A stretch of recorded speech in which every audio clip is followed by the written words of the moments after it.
Hi everyone, welcome to Casual Watch Talk Sunday Social. Should be a very lively debate today. We've got a special guest, Watches with Dennis. Dennis, thank you so much for joining us. Oh, well, thanks for inviting me and calling me special. It's like a twofer there. It could be which bus you're on. Be careful. This is a rough crowd. Okay, this is going to be fun. This is going to be fun. It is going to be fun. So, guys, keep your comments coming in the comment section. You've seen what the subject of this is. This is Dennis and I were joking. This is kind of reaction inception. Because you were reacting to me reacting, or you were reacting to us reacting to Mark, and also reacting to what Watch Chris said in Mark's comments about other reviewers. So yeah, it was like a weird reaction inception. But before we dive into that, let's do a wristwatch check. Mark, you are in the hot seat there. Okay, so today we have the Omega Constellation Globemaster annual calendar. It did its magic this morning. It jumped from 30 to 1 and it changed the month. So did everything it was supposed to do. And it is such a lovely watch. Awesome. Cool. There you go. Dave, what are you wearing? I am wearing. Ooh. If you can hear me. Oh, yeah. Right, The new Haraj.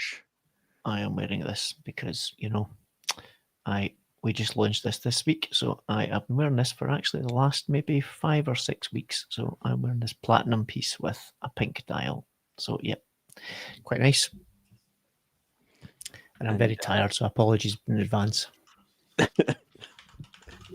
Also, you work for Haraj, so you are actually contractually obliged to promote them. It's not that you're being absolutely, absolutely. I do work for them, but I'm not contractually obliged to wear it. I just like it because it's pink, and I do quite like pink watches. So to be honest, that's the one beauty of what I do is I can actually wear what I want. But I am wearing it because I actually quite like it. Yeah, awesome. There you go. Pete, what are you wearing? I was wearing, just took off for the screen, a Breitling 1970 Transocean. So nice. Cool piece. That there you go. Very cool. On a bracelet. Wow, that's one of the 2 on the bracelet.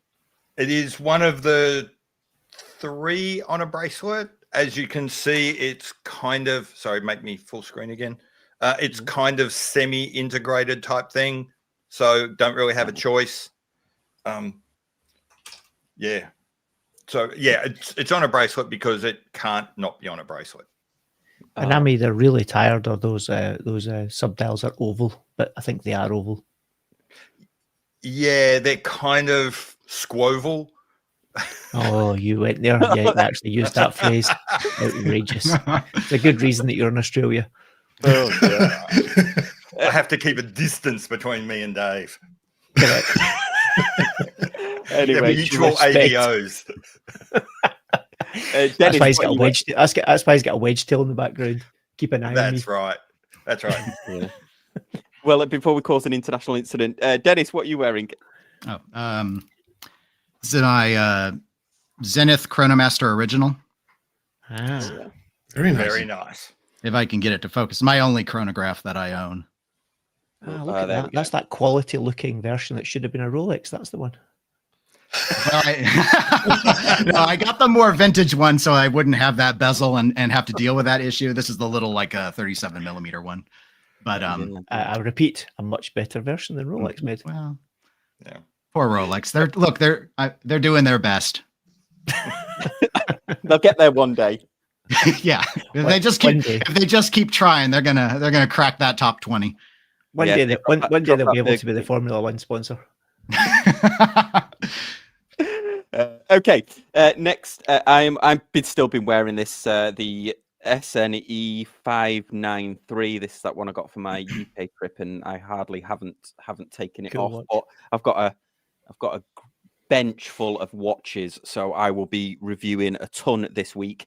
And in fact, I got sent something. I got sent a package, and I looked into it, and all I saw was like the top of this, and I thought they'd sent me the ring watch, but they haven't. It's actually a pin badge. Is it actually a working watch? No, that how cool would that be if it was working? No, it isn't. Yeah. It's just stuck on. Which is simultaneously cooler than the ring watch, but at the same time disappointing it wasn't the ring watch. Yeah, so there you go, 1983 there on the Cool piece. 1983 on the thing for the launch of the G-Shock. But yeah, I thought that was pretty cool. So the watches are just press samples, but the badge was there, so I can't say that I'm that it's my unbiased review because they've treated me to a pin badge. Well, we're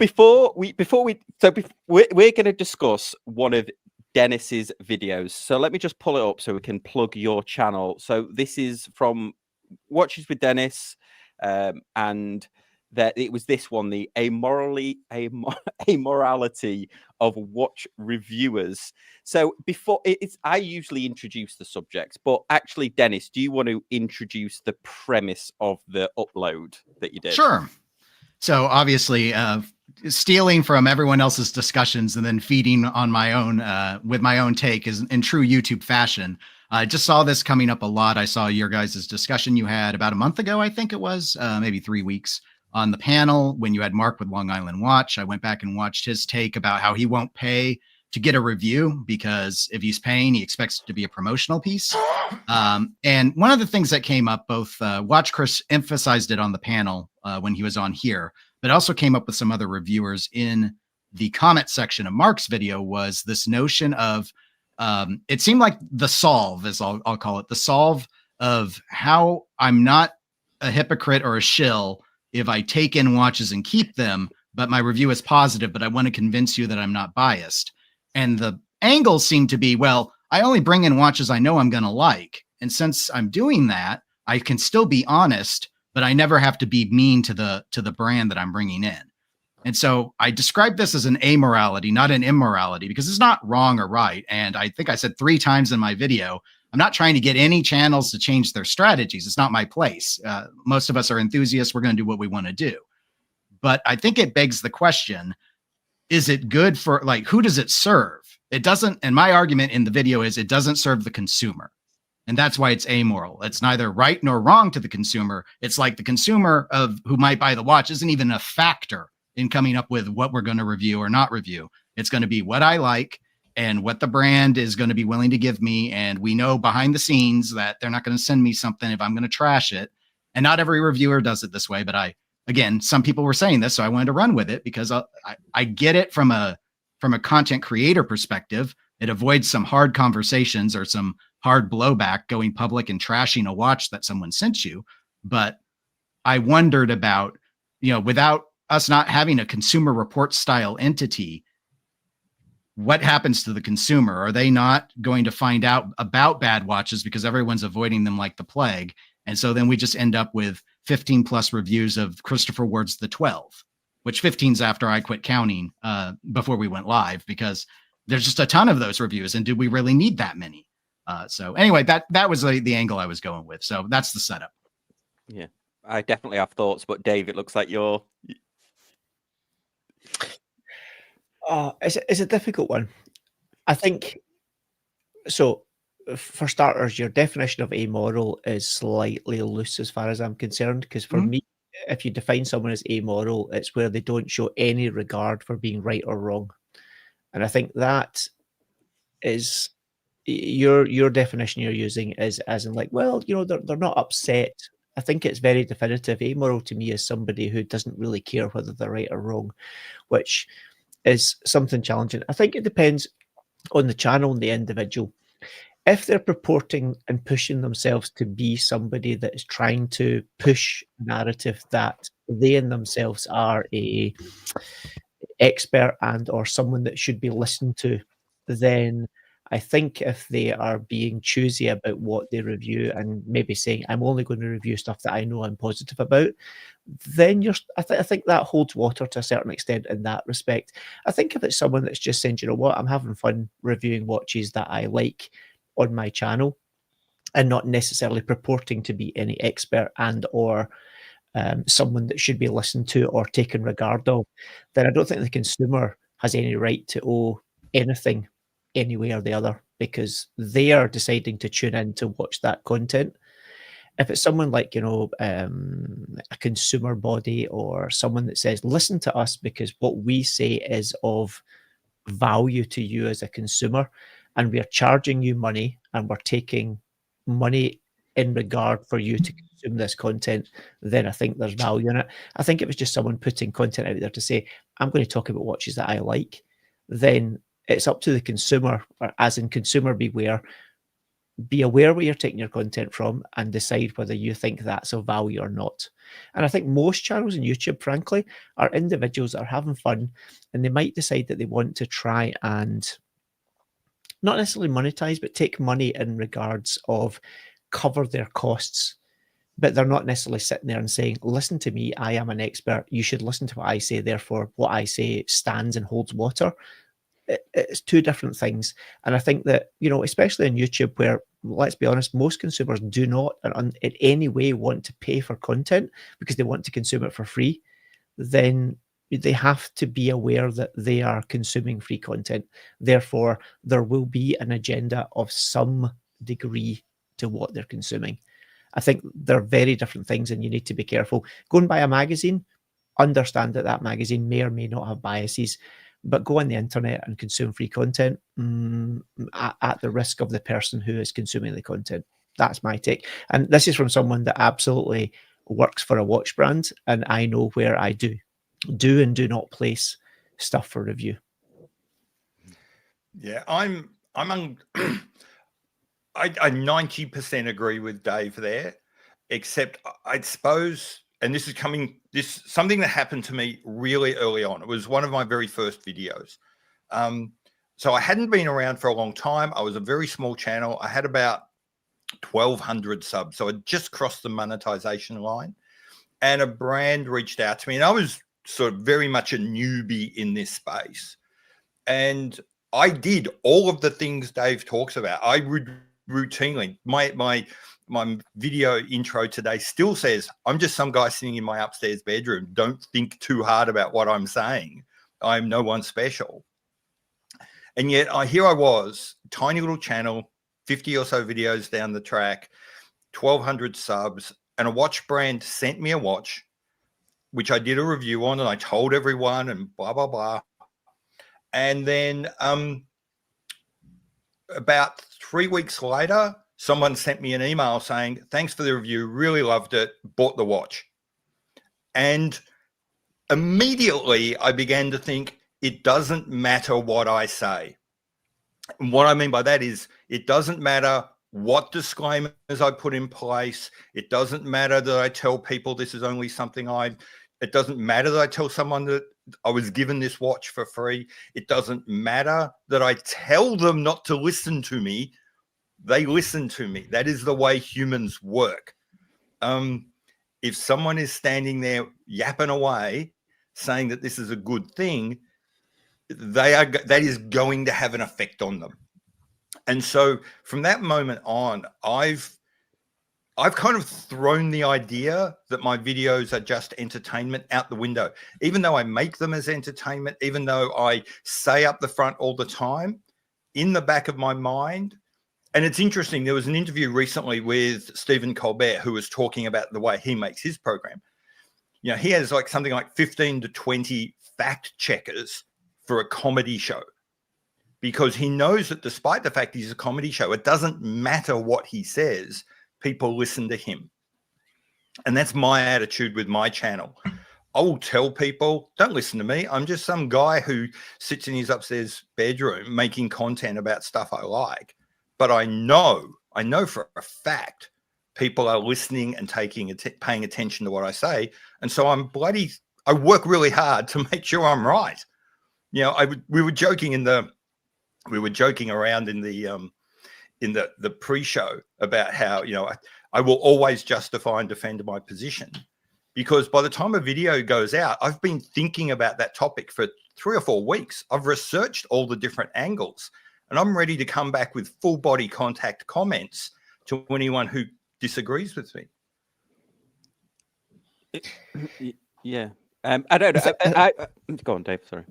No, I was going to say, I think it goes for most things in life, unfortunately, which is I think that in many spheres, one thing the internet's been amazing for is democratizing information and for making information relatively easily accessible to anybody. You know, I'm old enough to remember that when you wanted information, you know, or when you were studying in your degree, you know, the internet was a luxury. It wasn't a foregone conclusion, and you had to go and dig. You had to read for information. You had to make critical thinking decisions as to whether what you were reading or consuming was or wasn't meaningful in any sense of the word. The problem with the internet now is it's so much out there, and there's lots of people that are, you know, who do take themselves overly seriously. They believe they're influencers, or they believe that they are someone that should be taken seriously, or they're just someone who is out there having a laugh on the internet. And the problem is that so many people that consume that now cannot critically think to the degree of saying, what am I consuming, and on what basis am I consuming it? I mean, I saw a classic, and it was, you know, just something that's gone viral on the internet, and it was a person who was visiting London and put a video out of their children holding hands going down an escalator in London Underground and taking up the entirety of the escalator, and being absolutely distraught about how her children were told to, quote, please move to the right, you're blocking the escalator, and how London was the unfriendly city in the world. And thousands of people commented about how London was such a rude city, as opposed to understand the context of what you're consuming and where you are. And I think that's one of the problems with watch reviews. You know, I have also come from a background of professional and cycling, and the magazines and all the content was the same. People read it, and because some journalist, and by journalist I mean journalist, somewhere said this product isn't what it should be, was there anything wrong with it? Well, that was down to the person who utilised the use of that material. And watches are the same. Let's be honest, what we're talking about here is a product that nobody needs. Nobody needs to spend their money on it. It's so far from any degree of necessity in the real world that it's untrue. It's like one of the few things in life that's truly unneeded. But people get exercised about the fact that somebody somewhere decided to have an opinion on it. And it is an opinion. There's not a single watch in the world that anybody can say something about that has got any real meaning on anybody's life. It's never going to kill you, well, unless it's attached to something that goes boom, but that's a whole different type of watch.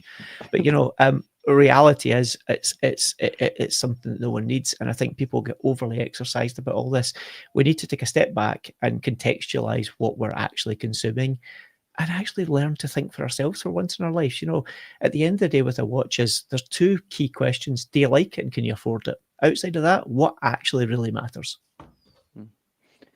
Yeah, I don't know. I mean, I've got a couple of opinions on this, but Dennis, we need to. Do you want to come up for air? Is there anything you wanted to? Well, I was just kind of curious what Mark's take might have been before I weigh in. Oh, okay. I think that you kind of need to differentiate between the website and YouTube reviews that are businesses and those that are run by enthusiasts who may make a little money on the side. As a business, you're going to take any watch that pays you. And businesses don't have to be moral. They just have to be legal. As an individual reviewer, let's take Sam for an example. If you take watches that you like, you're probably going to give a better performance. If you take a watch that you don't like and you slate it, there's a good chance you might get more views. Critical reviews earn more views. So I think it's context dependent on the morality or amorality, of it. I mean, I take your point that people don't say it's a bad watch, but then you have to say, why is it a bad watch? And some people may not know or may not agree with you that it's a bad watch. I could say, well, Tudor are bad watches because I don't like the hour hand. Doesn't mean they're a bad watch. It means I don't like their stupid hour hand. But if you have a watch that's sent to you by a company and you wind it up and the crown falls off and the bracelet cuts your wrist, yeah, you should definitely say that. But how often does that happen now? The quality of watches is generally very, very good. So I think it's context dependent. And Mark, Yeah. you know, like you said something there, that, you know, a bracelet cuts your wrist. You're right. If something fundamental to that product fails, then you should call it out. But how many people, like, to the comment you made about the bracelet, but then going back to the comment of people will say things to validate and or to get a response. Remember when Omega decided to change the bracelet on the Speedmaster, and a certain individual who may or may not be of Irish descent, that may or may not live in mainland Europe, decided to say that the bracelets were so sharp that they cut your wrist, but it was absolute BS because he knew that it would garnish a response immediately. I remember. You know, that's the problem. But what I would like to believe is somebody who can actually sit back and critically think. I thought, well, is this true, or is this someone just trying to garnish some form of kind of notoriety? And I think that's fundamentally the problem here, is that people assume that what they're seeing in front of them, you know, again, like, go back to, like, when I was young, something I used to get told: don't believe what you read in the newspapers, or don't necessarily believe what you read in the newspapers. And it's exactly the same as it goes for the internet, especially when you let a bunch of amateurs or individuals who have nothing more than a keyboard and access to the internet to go on and spout their opinion. You know, you have to assume that there is a narrative to everything that you consume in life, no matter what it is. And even educational papers that you read, there is a personal narrative to everything you read, and people seem to forget that quite conveniently, and they like to lay the blame anywhere except themselves. I agree with everything you just said, Dave, except you say the word should an awful lot in that. Like, people should do this and people should Yeah, do but they that. don't. They're idiots. But people are idiots. And we know they don't. Yeah, but that's know it. You know, they it's don't. like, and I class myself in the phrase of using idiots. People are idiots. I've done it myself. I know. read something off the cuff on the internet or on Instagram or something, and I go, oh, that's interesting. And then I go, whoa, slow down. Hang on a minute. Like, have Yeah. you just fallen into your own trap? And the answer a lot of the time is yes. And I suppose I find myself, and you can never really get to the end. It's always it's a process, or it's a journey, not the destination, for, you know, those of you keeping score. Yeah.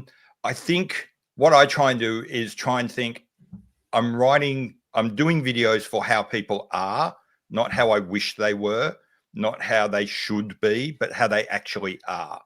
But then at the same time, Pete, does that not make that part of the problem? If you are tailoring your content to how people do think as opposed to how they should think, does that not exacerbate the issue? No, I don't think so at all. I think it means that it's a video grounded in the real world. It's a video grounded in how people, here's an example. I suppose we'll use a slightly different example. Imagine, I don't think the Zenith Chronosport looks much like a Daytona, but that's because I carefully curate my media content so that I see very few Rolex Daytonas. I deliberately structure the way, because I don't want to get sucked down that rabbit hole of every time I see a watch, I think it looks like a Daytona. So I structure how I look at social media to change the way I see watches. And as a result, for me, the Zenith doesn't really look like a Daytona. Now, here's my question. If Zenith kind of knew that most people look at Daytonas, and most people look at Daytonas way more than they look at Zeniths, and that we're not going to copy, we're going to keep all of our normal, you know, Zenith trademarks. We're going to have the overlapping subdials. We're going to have our pushes, blah, blah, blah. But we're going to secretly trade on the fact that we know that most people look at Daytonas. So we're just going to put a couple of key things in that trigger them. Is that good or bad? If they put themselves in a position where they say, we can say that we didn't copy the Daytona, but we used a couple of little tricks to appeal to people that look at a lot of Daytonas. Did they copy a Daytona or not? then you're moving into a real interesting category, which is the psychology of product design. And that's a whole different world, like unless you are specifically party to the narratives that go on within, and I'm not even going to say watch company, any major company where within their category there is a market leader and a significant market leader, however you want to judge that, is or is not other companies using mind tricks, for want of a, to simplify the phrase, to actually tell people this is maybe something that would be a good alternative, a cheaper alternative, a better value alternative, whatever it may be. Of course there are. I mean, one thing, never forget, every company on the planet has got one narrative, broadly speaking: make money.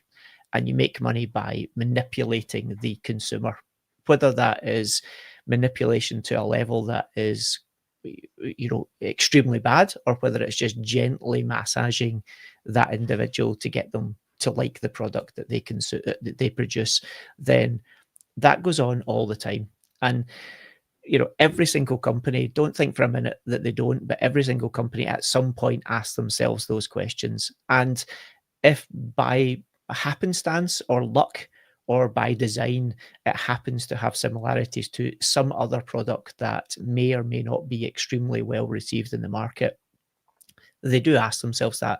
Then you fold in marketing, then you fold in public relations and everything else that the bigger brands have significant resource assigned to. And believe me, that is a huge narrative within the industry that they don't want to talk about. Of course they don't. They're never going to hold their hand up and go, oh, by the way, we may or may not have noticed that during the development process that this looks like A, B, or C, and we just decided to go with it because that was to our advantage. It happens all the time in every single product you'll ever buy.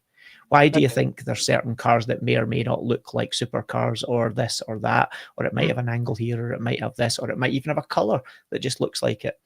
That's just playing to the psychology of the consumer. And we all do it, and we all actually lap it up. If you buy something that you think looks like something else because you may not have access to, be able to afford, or even want to own because of the narrative that goes with the brand that you want to be, but you don't also want to be because of other reasons, then you're deluding yourself. That is just by part and parcel of living in the world that we live in. And we all love to justify it and justify why we shouldn't, or why it's good or why it's bad. We all fall into the same trap.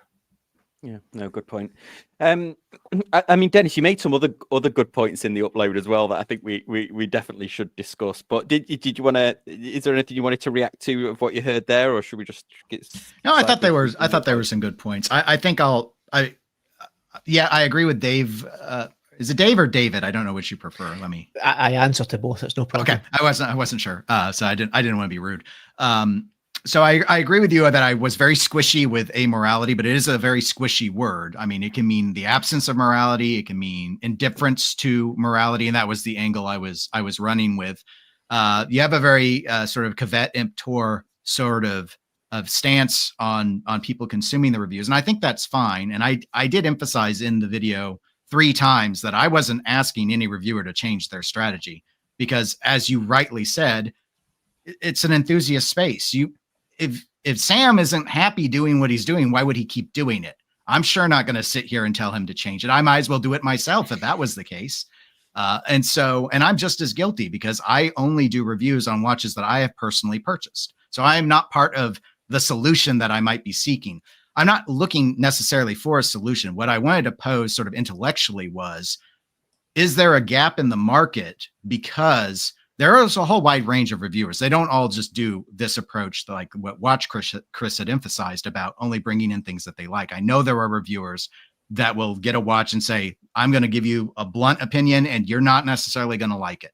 Are you going to agree to those terms or not? And some of them do and some of them don't.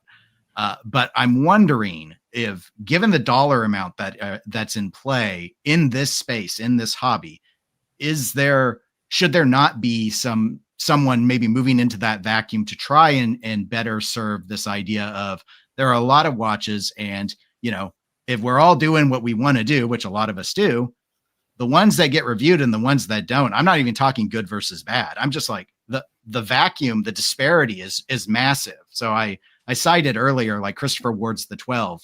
There are over 15 YouTube reviews that look like full-on legit reviews that I saw. By comparison, the Grand Seiko Tintograph, the SLGC001, which came out the same month, or I think maybe a month before, I saw three reviews of that watch, real reviews. Or the Hermes H08, which is years ago.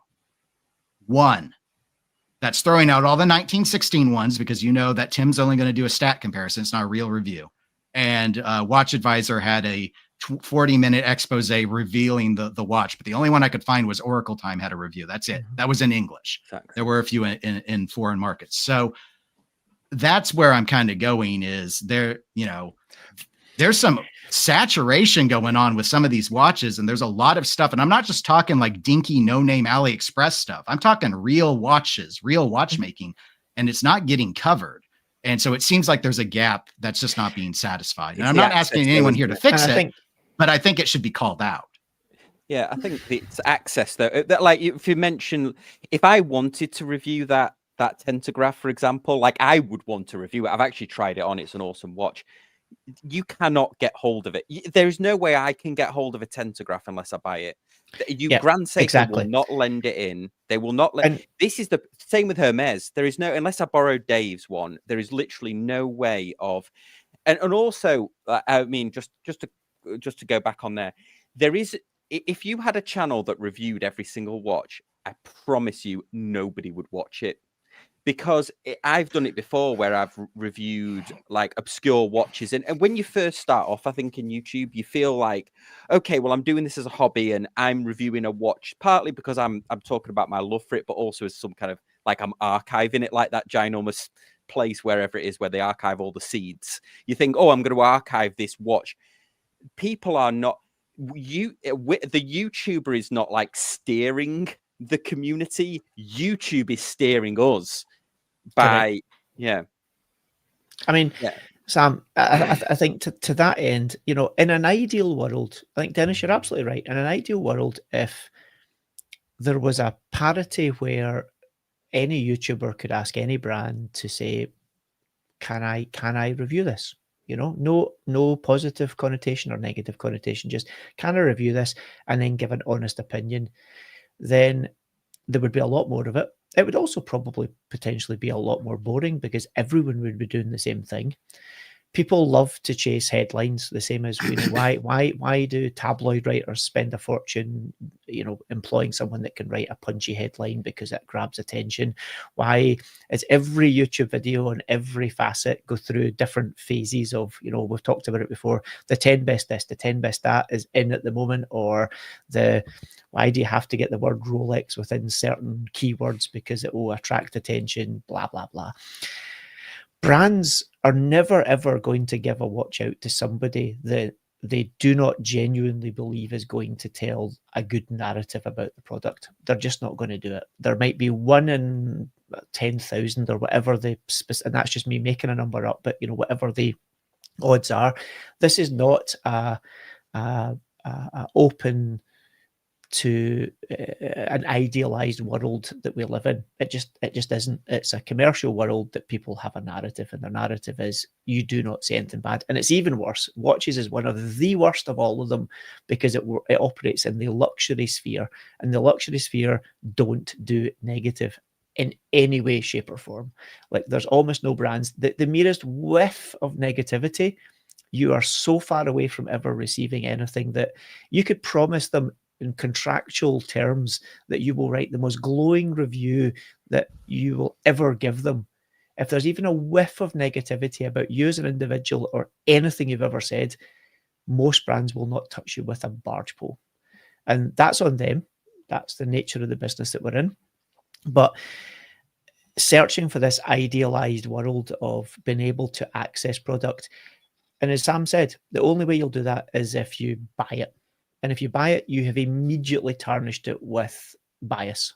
100 immediately. Even if you've considered buying it and can't afford to buy it, you've immediately biased it. Even if you like it enough that you put enough effort into somebody lending you to review it, whether it be a retailer, someone that owns it, or anything else, you're immediately biased. So unfortunately, the reality is, and this is where my slightly cynical side comes in, there is no such thing as what you want to happen. It would be nice if there was. I wouldn't be upset about it, but it just doesn't exist. It just does not exist. I do want to, I guess, push back on a couple of things. So some good points, Dave. However, I would say that broadly speaking, the consumer base of in this case, the watch viewers, the YouTube viewers on, seeking watch content, generally seem more accepting about bias of ownership than they are bias of get free watch to do review. So I'm not saying that there isn't a bias there, but people are far more tolerant if you put your own money on the line. I'm not saying that's a business model. I'm just saying that. But that's that, yeah, and you know why that is? Because if you put your money where your mouth is, people think, well, they've put their money where their mouth is, so there must be some legitimacy to it. Mm-hmm. And I get that, I get that, because people are cynical. It rolls back to the same thing. The people are conveniently cynical in some senses. I will accept what someone's saying on the basis of someone has bought that watch. Therefore, they put their own money and their own wealth at risk to buy it, versus somebody paid them to do it. But the person reviewing it will only review it if they like it. That's a very convenient line that the consumer or the consumer of the content is taking. They're validating their own prejudices by saying, well, if they paid for it themselves, they are more willing to believe it than if someone else paid them. But it's the same thing. If someone says, I will only review things I like, whether they are reviewing something they like on the basis that they bought it, straight up bias, I like it, I bought it, therefore I must like it because I am. There's more negative. If someone buys something and reviews it positively, why don't you say, well, hang on a minute, they potentially are only validating their own expenditure. Do they actually really like it, or are they validating that they like it because they spent 10 grand buying that watch and must tell everybody how much they like it? I know people that have done exactly that. They've reviewed their own watches, and you speak to them in private and they go, oh, do you know what? I actually don't like it as much as I said I liked it, but I spent 10 grand on it, so I need to justify that I liked it. That is actually infinitely more amoral, to use your phraseology, than somebody taking straight up money from somebody and saying, I will not review it if I don't like it, but if you want to pay me to review something I like, I'll take your money. That's actually much more clean cut than the self-justification of buying a watch, maybe not liking it as much as you're willing to admit, but using it to justify it. I think actually that's more amoral. Yeah, I've got an example of one. I actually bought a Grand Seiko. In fact, I bought 3 last year, and sort of catalogued my disappointment with one. I bought a GMT, and I bought it with my own money, and I didn't like it. It didn't wear right. I made a video on it, and it was a negative video. I bought it myself. It was a negative video, and it's took off because everybody is just in the comments telling me, oh, you got ripped off there. Oh, you should have tried that on before you bought it. Oh, I can't believe you spent that much money on it. Oh, I got a better deal on my watch than that. So the actual, to Mark's point earlier, it actually behooves YouTubers to make more negative slanting than shilling a watch, because I think actually convincingly shilling a watch that I don't like, which I haven't done, I think that would take more mental effort to do it. And also you mentioned Christopher Ward, final point, I'll pass it to the panel. You mentioned Christopher Ward 12.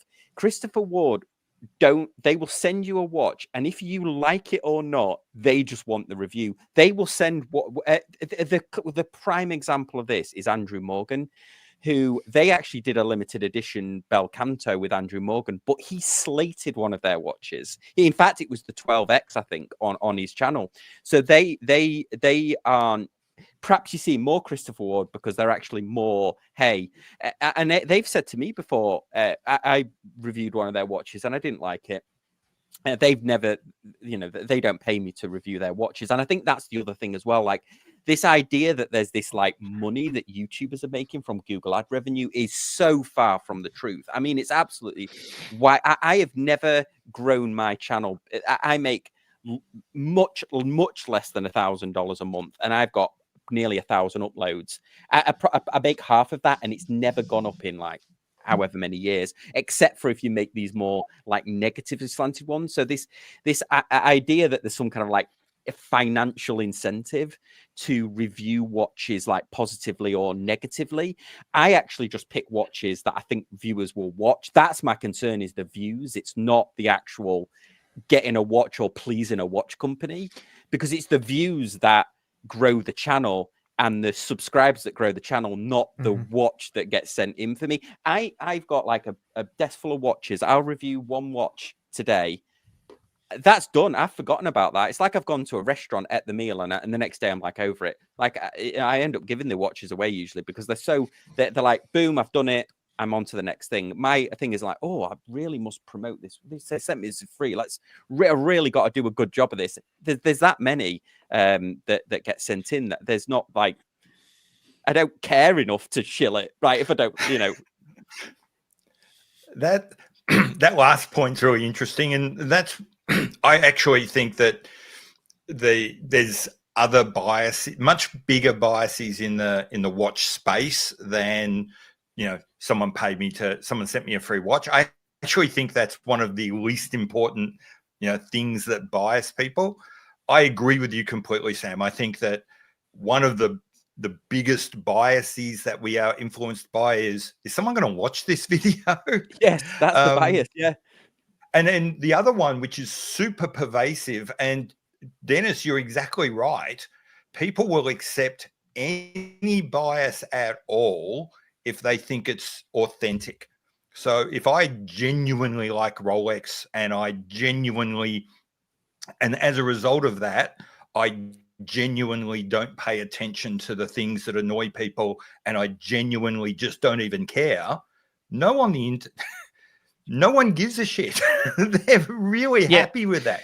I ran a survey on my channel asking people, would you prefer a reviewer be authentic, but in that way, but in being authentic, be biased, or would you prefer a reviewer to be a little bit detached but fair? And 85% of people said we want them authentic and biased. And now, to me, that's insane. That blew my mind. Yeah. I almost gave up the internet. I think it comes down to exactly what you say, the conviction of the person that is being watched, right? If someone has got very strong convictions about something, whether they're right or wrong, whether you agree with them, disagree with them, if someone sticks to a narrative and consistently sticks to that, as a general rule, people like to consume that content, because they think, well, whether I agree or disagree with them, at least they've got the conviction of their beliefs, and that they will stick to it, and that I can vitriolically disagree with them every time I watch it, or agree with them, or whatever it may be, but at least they've got that. Whereas it's this whole flip-flop thing of, I like this until it conveniently suits me to not like it or dislike it or love it, because there may be something behind the scenes that I'm not being particularly clear about. There's big YouTubers that do that, isn't there, in this space? There's so many. It's not, and again, it's not just watches. You can see it in every source and every media. It's this playing the game. And again, I think it comes down to read the individual and read the situation and critically think about what you're consuming. What is that person there to do? If that person there is just saying, do you know what, I'm going to talk about watches that I like, well, that in itself is, they've got the conviction of, they've said it up front, I'm only going to review things I like. So whatever you hear me talk about on this channel is probably something I like. Therefore, I'm not going to say anything bad. If in the background that individual's like, I want to make myself a millionaire, a multimillionaire, whatever, therefore I'm going to swing with the ebb and flow of the tide to suit whatever the narrative of what needs to be done to get to where I want to be, then understand that. That doesn't mean that that's a good or a bad thing. That just means that you're able to actually analyze what you're consuming and enjoy it for what it is. But people love to get exercised, and there's a whole industry of people that will make videos about being exercised about what someone else is making a video about. How many videos do you watch where they'll someone says, I've never listened to rock music in my life, and I'm going to watch this rock music from 1970s and critically analyze what Dire Straits did in 1974, like crying in the and thumbnail, blah blah blah, you know, and folk watch I those love videos and they those love them to videos. death. Yeah, exactly right. But at the same time, you're like, well, if it was made, if they recorded it in 74 and we still popularly listen to it today, it's probably quite a good record. Let's be straight about this. But they'll sit there and think, well, they wouldn't make this nowadays. Yeah, well, that's probably true. But that's also because we consume absolute junk in a lot of senses now. It all comes down for me to that, and it goes across everything. People, as a general rule, love conflict. They love a bit of like this, and they love to not be able to overly have to think about it and just consume it and get exercised with an opinion, good, bad, or indifferent about it, without having to actually think about it. And that sadly does my head in, frankly, because like, if someone can give me a cogent argument about why they should get exercised about it, I'm quite happy to listen to them. If there's no depth to what that is, then I just tune out immediately. Yeah, can I just acknowledge we got a very generous super chat, James? Thank you so much. He says, very relaxed about YouTubers. It's cozy relationship between big media and companies that is corrupt. I think that's partially true. I'm going to quickly say something, and I hope it is quick. I'm going to try. I agree with everything that people just said, but I'm going to go on a slight. I agreed with Dennis's final point. People should review watches they don't like, even just occasionally. And the reason I say that is because it makes you a better reviewer.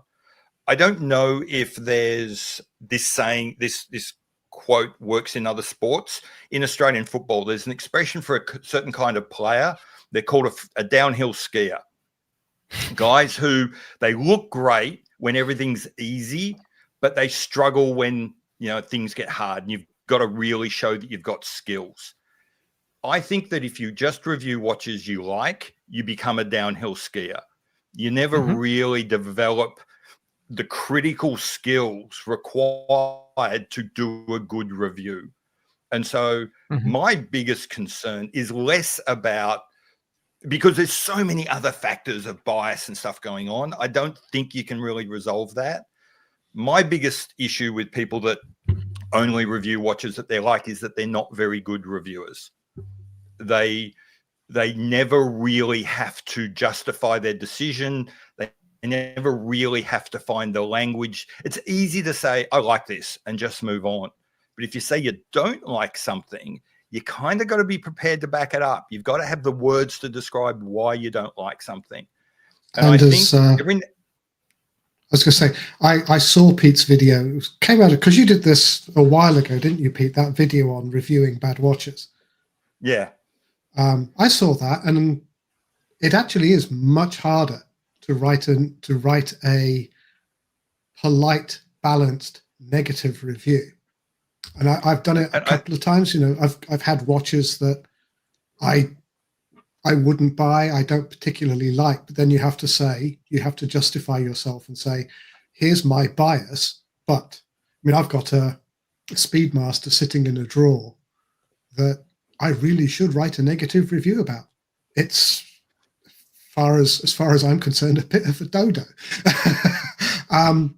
Yeah. But it is much, much harder to do, to actually, you know, without sort of keeping it family friendly. If you're writing for a website, and I write for the Scottish Watches website, it's much harder to write a fair negative review, because it can just be your biases. I don't like this because.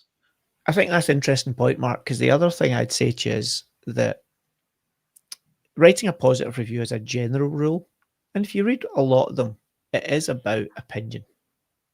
It's, I like, this appeals to me, this resonates with me. It's that kind of language that's generally appealing to the reviewer's sensibilities. Yeah. Negative reviews, no one wants to read, well, I don't like that color, or that case shape's too big for my wrist. Nobody cares. They want, like, attack, as in, this is bad because here is some structural points that are bad about it.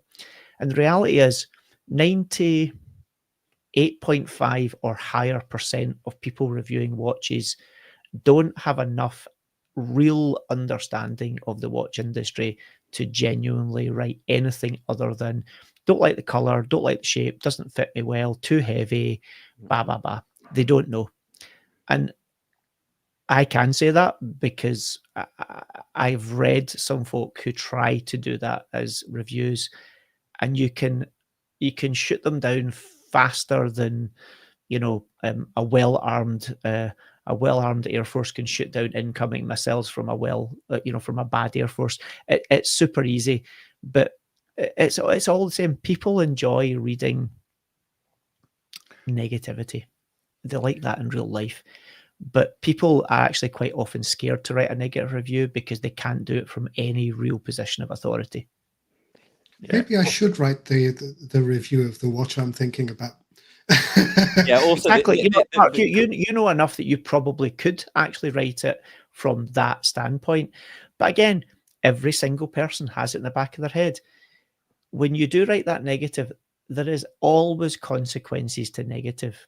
And usually none of them are good to the individual writing the negative review. That doesn't make it right, but that is a fact. It depends how you frame being negative, though, doesn't it? And that's the art of writing a script or writing a review. Sure. And there's some very talented. There are a very small number of very talented journalists within the greater luxury watch sphere who are capable of writing negative reviews. And when they do, in the rare exception that they do within the greater industry, there's a lot of sucking of teeth and a lot of, oh my God, and that's why they have to be exceptionally careful, because when they do it, and they do occasionally do it, when they do it, it has to be so bulletproof as a negative review that it allows them to get away with it. If there's any sense of bias, personal or otherwise, in that review, they are literally dead in the water as far as being a journalist within this sphere goes, because they will get annihilated by the industry. Yeah. I think one of the other interesting things, like Dennis, I think one of your final points you made in the upload was about how the reviewers serving themselves, or should they be concerned with the consumer, like what is best for the consumer? And I think it's a funny thing with YouTube that the biggest channels are all fronts for watch selling, for watch sales, aren't they? Like Watchfinder, Teddy Baldassar, Nico, who's just come on leaps and bounds, like Luxury Bazaar. All these big channels are inherently a vehicle for actually selling or shilling or whatever watches. Their whole business, that is their business. So that's why I think that it's an interesting idea to have almost like the Ministry of Watch Reviews, where everything will be like the British Watch Review Broadcasting Association, where all watches get reviewed. But I think that people like they like the reviewer. They follow a reviewer because they like their opinion, and therefore they like, I'm guessing to some extent, the watches that they pick to review. I mean, I'm doing a test this week. I'm reviewing a clock and a watch that I definitely do not like. So inspired by your video, just to do the test, just to see what happens. I mean, it depends on the individual. Obviously, we are all individuals driven by our own means. So it's a good point. I do think some people follow particular reviewers, or more specifically, will often follow particular channels because they like the style. They're interested in the biases, perhaps, of the individual. Like, outside of watch reviews, but just talking about watches, I often call them first thoughts or first reaction videos, or live streams where I talk about watches that I've not handled, so I'm not reviewing them. I'll declare my biases, like my hatred for cathedral hands. I won't stand snowflakes that block chronographs. I've got my whole slate. I got my whole bag of tricks, and some people will like those, and some people might not. But I would hope, at least appreciate me saying where my biases on those, what my design philosophies are. But also, of course, there's the whole YouTube algorithm, and I've seen the chat, mentioning like just put Rolex in the title, you put Tudor in the title, and they will come. Those sort of things. And earlier, Sam, you had mentioned about how you thought if there was a channel though that just reviewed everything, that nobody would watch it. But is that not like what, and well, we can definitely talk about what it means to be a review in the context of, say, the 1916 Watch Company reviews, with over 200,000 subscribers and multiple videos over 400,000 views. They basically just review everything that comes in for sale. So they seem to be doing it as much as anyone can, and the views are there on at least some of the products. Well, exactly. I mean, but if you think about the actual sheer volume of content that they've done, 200,000 subscribers is a failure. Because if you think about in the million, Teddy Baldassar is over 1 million. Same with Watchfinder, again, over 1 million. Like there must be, I'm guessing that he's done, I'm guessing that Govberg and Watchbox and all that, there must be thousands of uploads. Like, so for 200,000 subscribers over that length, I mean, that the ROI on that must be next to nothing. I mean, do you know what I mean? I think their business model is completely different. Nearly 200,000. Yeah, I don't even think that channel's monetized. Yeah. But I mean, in terms of the effort versus like subscribers versus views, I'm not talking about like financially. They're actually the financial benefit for them showcasing is to sell the watch, isn't it? Right. It's about selling the watch. So the whole idea is to get, but it does contribute to the catalog for our Hogwarts school for magical watches that everyone can find out about. They do contribute. At least you've got what I loosely call watch porn, where you have close-up video of the footage of the dial and the movement, and you have the tech specs, and they never give an opinion on it other than something positive. But yeah, I just think that if there was like a miniature, it's just an interesting concept of having a channel that just reviews everything, because also there is so much. I mean, you talk about screening watches. If I reviewed everything I got sent in, the apps, I actually I think there is also a moral obligation. I think this more of a moral obligation that some reviewers out there who do review watches that are copies, essentially, or they are of very poor quality. Like for example, you say one thing if you put like AliExpress in the title, but actually when you get in this, I mean, Ben from Ben's Watch Club just did it. Probably the best breakdown of a copy, Explorer 1 that anybody's ever done. But there is reviewers that review every watch, but what they're not showing you is actually that there is a big quality difference between watches, and I don't think it's morally questionable to say watches that are copies of other watches are similar in style or similar in look or similar in quality. I think that's more like morally questionable thing that some reviewers it's do. An interesting point.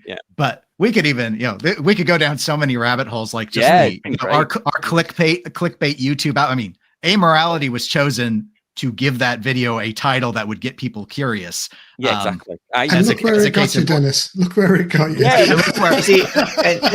here I am. I'm learning all about what Europe thinks of Australia. This has been a learning experience for a simple nerd.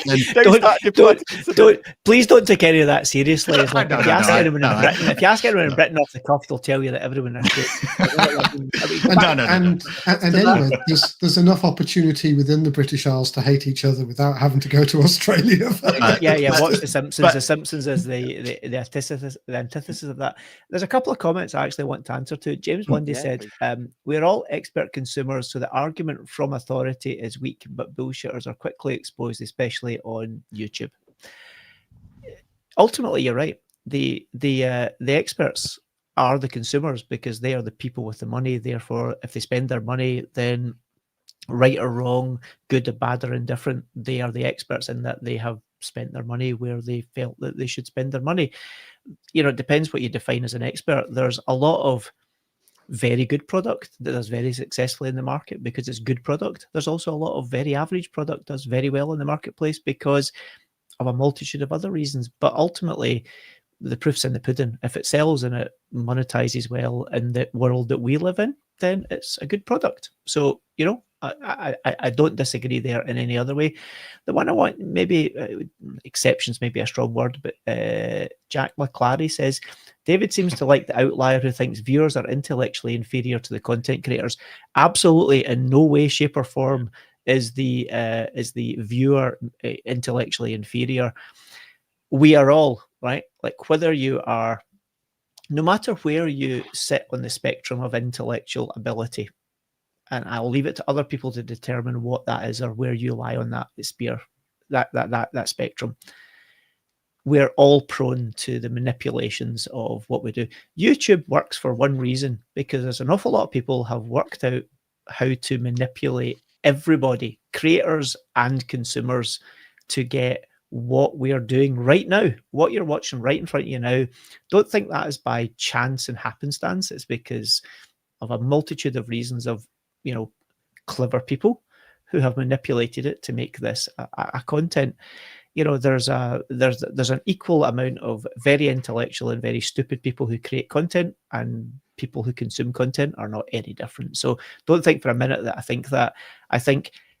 I believe I'm a relatively intellectual person. Whether it be by a bit of paper that says in theory you are intellectual, or whether it's by just having a broad spectrum of reading, but I fall for all of it as well. I said it earlier. I find myself sometimes going, "Oh man, I can't not believe you fell for that." So don't think that I think that in any way, shape, or form.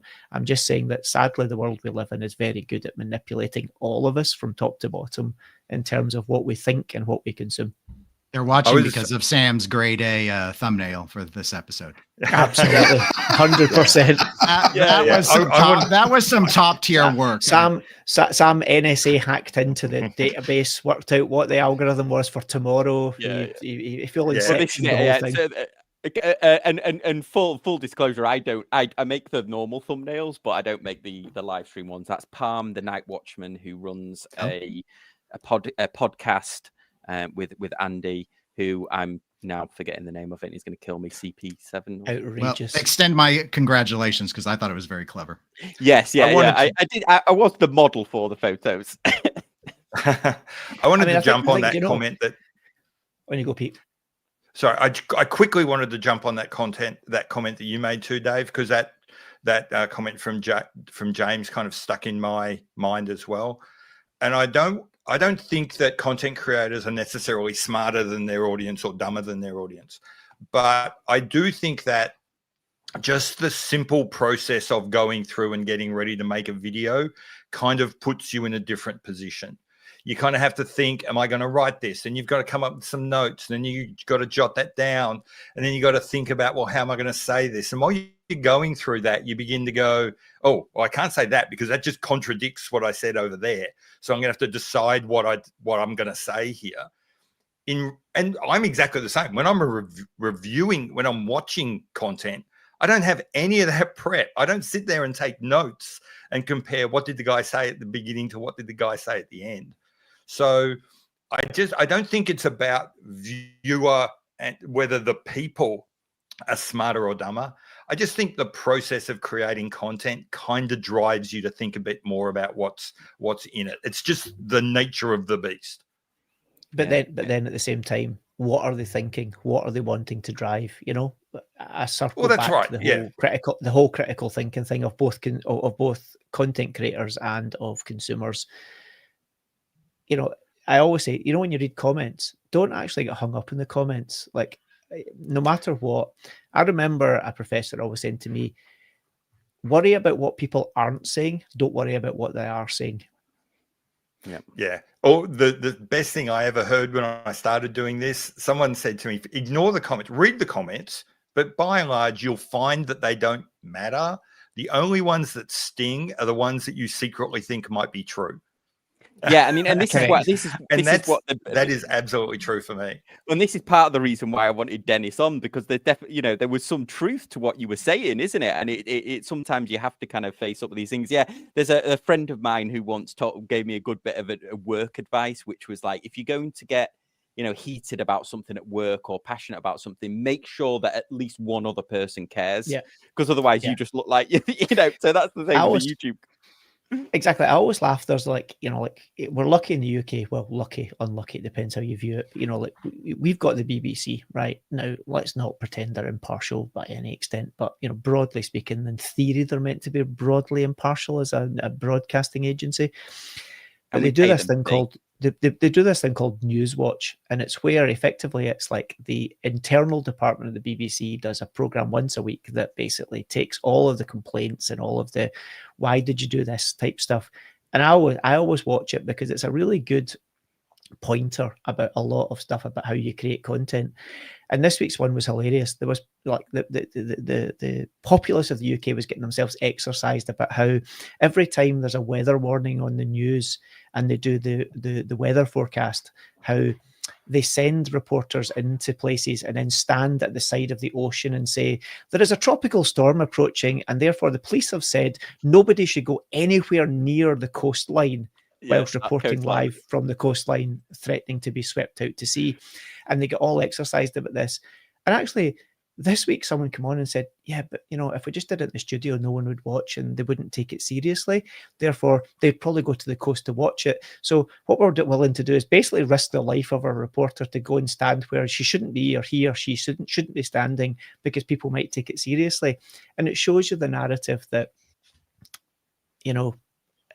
there's a lot more going on to usually content than meets the eye. Yeah, and that YouTube video of the news reporter that gets hit by the fish gets more views than any other watch review has ever got in history. So. Well, have you tried to hit yourself with a fish during a review? No, but maybe this is a new type of content. Why be creative when you can take from someone who's done it better? I volunteer. Dennis, thank you so much for joining us. I'll give you the final word on this because we're at our hour. Do you have any final thoughts? You're closing it out. No, I just appreciate being invited on and hearing different perspectives. It's nice to have an actual nuanced discussion about something instead of me talking to myself on my channel. And the critical test, Dennis, is, will you come back? Yeah. If you want me back and the Kansas City Chiefs are not playing football, Sam was very good to work around my football schedule. So, yes, I'd be more than happy to come back. Excellent. It's been a lot of fun. Excellent. Awesome. Well, guys, thank you so much for watching. Thank you. Sorry we couldn't get to all of the comments. You're extremely active in the comment section. Thomas, thank you for gifting the memberships. If anybody else wanted to join, in fact, I was joking that if 10% of my audience subscribers did actually join the $1 membership, then I wouldn't actually have to. I wouldn't have to actually change the YouTube algorithm. You know what I mean? I'd be like, oh, review whatever. Send money. Oh yes. I'll note I actually have a 99-cent tier to make it 1 cent better than the $1 tiers that are out there. Hang on a minute. What was this about? What was this about? That old playing mind games? I love it. 99 pence. Well, guys, thank you so much for watching, and we'll see you next time on Casual Watch Talk Live. Thanks. Take care.